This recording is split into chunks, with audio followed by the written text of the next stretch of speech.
BRS सरबराह वो साबिक वज़ीर आला के चंद्रशेखर राव ने असेंबली में कांग्रेस हुकूमत के पेश करदा बजट पर सख्त तनकीद की है। उन्होंने कहा कि बजट को देखकर साफ जाहिर होता है कि ये हुकूमत किसानों की दुश्मन है। केसीआर ने कहा कि कांग्रेस हुकूमत ने तमाम तबकात से मुंह मोड़ लिया है। वज़ीर फाइनेंस भट्टी विक्रमार्का की बजट तकरीर के बाद केसीआर ने असेंबली में मीडिया पॉइंट पर बीआरएस अरकान असेंबली के साथ मीडिया से बात की। केसीआर ने कहा कि पिछली हुकूमत ने माशी तरक्की और तमाम तबकात की फलाह बहबूद के लिए बहुत सी स्कीमें मुतारिफ करवाया था। उन्होंने कहा कि ऐसा मालूम होता है कि यादव तबके की तरक्की और फलाह बहबूद के लिए मुतारिफ करदा बकरियों की तकसीम स्कीम को बंद कर दिया गया है। निचले तबके के साथ नाइंसाफी की गई। दलित बंधु का कोई जिक्र नहीं है, जो एक इंतहाई मायूब बात है। दलित बिरादरी के तई बेहिसी का इससे बड़ा कोई सबूत नहीं है। माहीगीरों को यकीन नहीं है। केसीआर ने कहा कि इसमें खास बात यह है कि इसमें कोई नई बात नहीं है, सिवाय इसके कि जब भी नंबर आती हैं वजीर खजाना जोर देते रहते हैं। ప్రజల ఆశల మీద నీళ్లు చల్లేదిగా ఉంది। ఏ ఒక్క వర్గానికి కూడా ఒక స్పష్టమైన హామీ లేదు।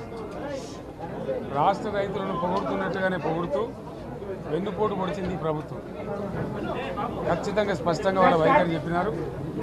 గతంలో ఇచ్చిన మాదిరిగా కాకుండా రైతు బంధులో రైతు భరోసా పేట పథకంలో అనేక ఆంక్షలు పెట్టబోతున్నట్టుగా ప్రత్యక్షంగా చెప్పి రైతులకు ఆల్రెడీ మోసం చేశారు।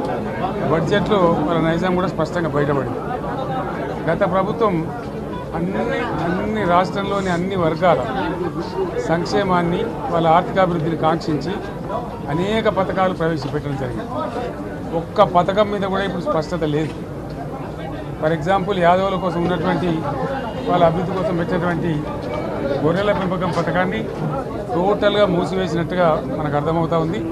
ఇప్పటికే యాదవ సోదరులు చెల్లించిన డిపాజిట్ కూడా తిరిగి వాపసు తీసుకున్న ఈ ప్రభుత్వం ఎక్కడ కూడా లేదు। అత్యంత అడుగు వర్గాలు అని డబ్బా కొట్టినట్టు కొడుతూనే వాళ్ళ గొంతు కోసింది ప్రభుత్వం। దళిత వర్గాల కోసం గళితంలో ప్రవేశపెట్టబడ్డ విప్లవాత్మకమైనటువంటి దళిత బంధు పథకాన్ని ప్రస్తావన కూడా లేదు। ఇది చాలా దురదృష్టకరం।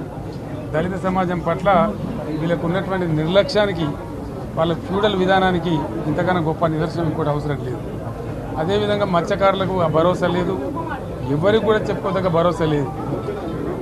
ఇందులో విశేషం హైలైట్ ఏంటంటే ఆర్థిక మంత్రి ప్రతి మాటను ఒత్తి ఆ డబ్బు వచ్చినప్పుడు అదేందో పెద్ద మహాప్రపంచ విజయంలాగా ఒత్తి చెప్పడం తప్ప కొత్తది ఏమీ లేదు।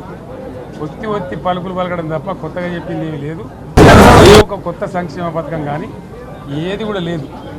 మహిళల పట్ల కూడా చాలా స్పష్టంగా చెప్పాల్సిన అవసరం ఉండే, కానీ వాళ్ళు మేము 1,00,000 కోట్లు ఇస్తాం అన్ని రుణాలు, ఆ రుణాలు వీలేదో ఇస్తున్నట్టుగా ఆల్రెడీ ఉన్న స్కీమే, నథింగ్ న్యూ అబౌట్ ఇట్, ఏమి లేదు। వెరసి ఇష్యూ యాజ్ ఏ హోల్। దురదృష్టం ఏంటంటే చాలా బ్యాడ్ లక్ ఏంటంటే మేము కూడా ప్రభుత్వం ఏర్పడిన తర్వాత కనీసం ఒక 6 మాసాల సమయం వాళ్ళకి ఇవ్వాలని మేము అనుకున్నాం। నేను కూడా శాసనసభకు పెద్దగా రాలేదు, కానీ ఈరోజు బడ్జెట్ చూస్తే ఏ ఒక్క పాలసీ ఫార్ములేషన్ జరగలేదు। రాష్ట్రానికి సంబంధించినటువంటి ఏ ఒక్క విషయంలో కూడా ఈ అర్బక ప్రభుత్వం ఇప్పటి వరకు పాలసీ ఫార్ములేషనే చేసినట్టుగా కనపడతలేదు। వ్యవసాయం ఉంది, మాకు స్పష్టమైన అవగాహన ఉండే ఈ రాష్ట్రంలో వ్యవసాయ స్థిరీకరణ జరగాలని మేము 2 పంటలకు కూడా ఇచ్చినాం రైతు బంధు। వీళ్ళు ఎగ్గొడతామని చెప్తా ఉన్నారు। మేమేదో రైతులకు ఇచ్చిన డబ్బును దాన్ని పాడు చేసినాము, చెడగొట్టినాము, దుర్వినియోగం చేసామన్న పద్ధతిలో దురదృష్టకరమైన వ్యాఖ్యలు చేస్తూ ఉన్నారు। అంటే ఇది పూర్తిగా రైతు శత్రు ప్రభుత్వం అనేది తెలుస్తూ ఉంది। ధాన్యం కొనుగోలు చేయలేదు, విద్యుత్ సరఫరా చేయడం లేదు, నీళ్లు సరఫరా చేయడం లేదు, చాలా ఇబ్బందులు పెడతా ఉన్నారు। ఇంకా రైతు భరోసా రైతు బంధు గురించి ఇంకా ప్రస్తావనే లేదు। ఎప్పుడు ఇస్తారని మా ఎమ్మెల్యేలు అడిగితే కూడా కనీసం సమాధానం చెప్తలేరు। కాబట్టి రైతులను వంచింది ప్రభుత్వం, వృత్తి కార్మికులను వంచింది। ఒక్క పాలసీ ఇండస్ట్రియల్ పాలసీ ఏమిటి? ఏమి లేదు, బట్టి గ్యాస్ ట్రాష్ పంచరంగ ఈస్మాన్ కలర్ లాగా చెప్పడం తప్ప స్టోరీ టెల్లింగ్ లాగా ఉన్నది తప్ప బడ్జెట్ చెప్పినట్టు లేదు। రాష్ట్రంలో వ్యవసాయ పాలసీ ఏమిటి, పారిశ్రామిక పాలసీ ఏమిటి, ఐటీ పాలసీ ఏమిటి, ఇంకా ఇతర అనేక పాలసీలు, పేద వర్గాలకు సంబంధించిన పాలసీ ఏమిటి అనే దాని మీద ఏ ఒక్క దాని మీద కూడా గ్యాసు ట్రాషే తప్ప చిల్లర మల్లర ప్లాట్ఫామ్ స్పీచ్ లాగా ఉంది తప్ప అది బడ్జెట్ ప్రసంగం లాగా లేదు।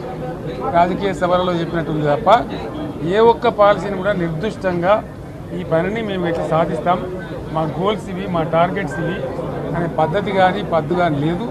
ఇది పేదల బడ్జెట్ కాదు, రైతుల బడ్జెట్ కాదు, యువల బడ్జెట్ విశ్లేషణలో రేపు మీకు తెలుస్తుంది. భవిష్యత్తులో బ్రహ్మాండంగా మేము దీన్నంతా కూడా చీల్చి చెండాడబోతాం. Thank you.